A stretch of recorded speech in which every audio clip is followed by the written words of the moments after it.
How to add more than one accessory in Roblox.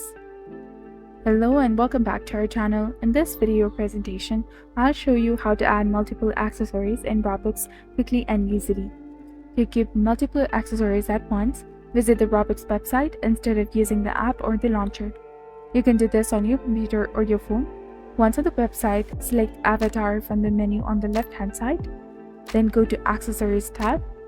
Choose the type of the accessories you want to wear multiples of.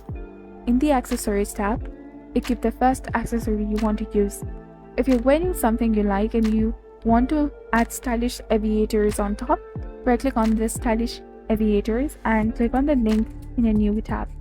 Copy the numbers from the URL of the new item, then go back to your avatar page, find the advanced button in the bottom of the accessories face section, paste the numbers in an empty slot, and click Save.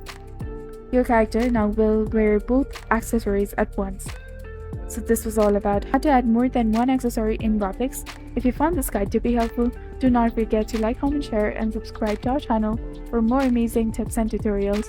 And don't forget to hit that bell icon to stay updated with our latest content.